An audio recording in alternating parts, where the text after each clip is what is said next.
A Lincolnshire farmer has revealed a plan that could double the number of Spitfires still flying. David Kendall thinks he's found dozens of brand new unused aircraft in Myanmar, formerly Burma, and has spent 16 years working on how to save them. They've been buried underground in the Burmese jungle since the Second World War.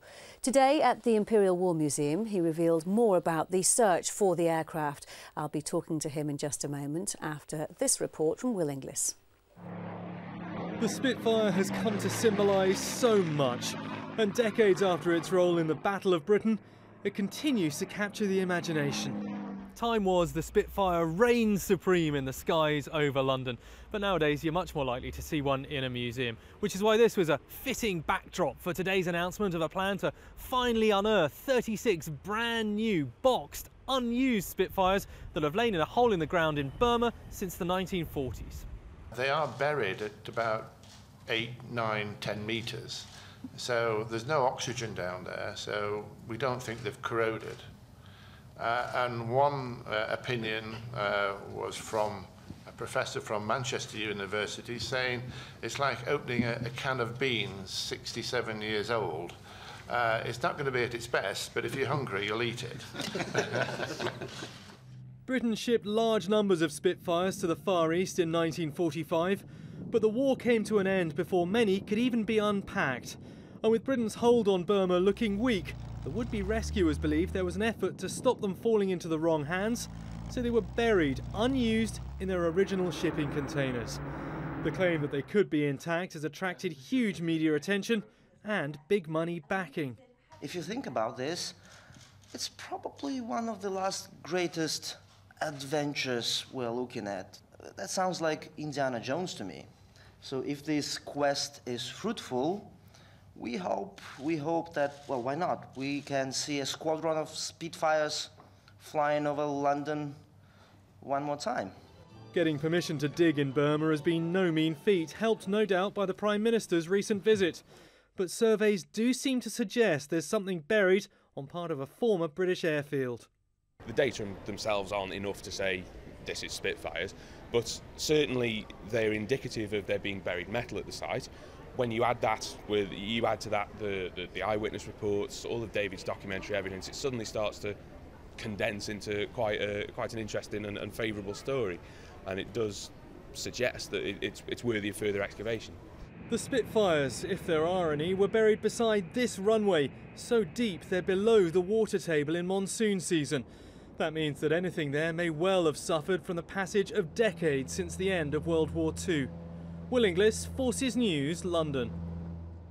David Kendall, good to see you. Just tell me first of all how you came to find out about these planes and what the theory is as to why they are where they are, if they are there. Right. The information came to me by a friend of mine, a good source, Jim Pierce, who recovers World War II aircraft, mainly in Russia. And he told me this story about some American service personnel digging a big hole and burying 12 cratered Spitfires, Mark 14 Spitfires, at the end of the runway. And this is where I find all my aeroplanes and all my dump sites, at the end of the runway. So I actually believed the story from day one. Somebody gave the order to dig a big hole and bury them. Jets were coming on stream, so they were a higher performance than propeller-driven aeroplanes. So nobody wanted Spitfires. Everybody had been fighting for 6 years, and they all really wanted to go home. Now, it's been 16 years you've been trying to get this project off the ground. You're going to start the excavation in January. Why on earth do you want to do it, and have you never felt like giving up? I've never given up, and this is a story about preserving aeroplanes, right? And I believe in preserving them. We don't have enough Spitfires, certainly not enough flying Spitfires, and I believe that these aeroplanes will be flying again shortly, within 2 to 3 years. And my goal is to bring my share back into the UK, generate jobs, and also have them flying at air shows, just to let people know what a Spitfire is really like.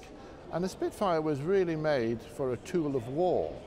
I'm trying to make it as a tool of friendship, to bring Myanmar and Britain closer together. You've made 16 visits to Burma, Myanmar during your time. How difficult has that been? Because it has been a notoriously secretive country, although relations have changed now, or are changing. There was a low point in 2007 when unfortunately some monks were shot dead in the street, and I gave the project up. I didn't really want to be associated with Myanmar, and my agents told me in 2009 that they were becoming democratically elected, and I thought, well, right, okay, we'll try again, and it's taken me 2.5 years to get the contract signed. So how confident are you that you're going to find 36 pristine Spitfires? I've got 8 eyewitnesses telling me the same spot. I've got the shape of the burial in a letter of T section, the depth of it, and this has all come true. I've got 36 individual radar images of these aeroplanes, and they all look like a Spitfire. So fairly confident? I'm very confident. And when will we see them?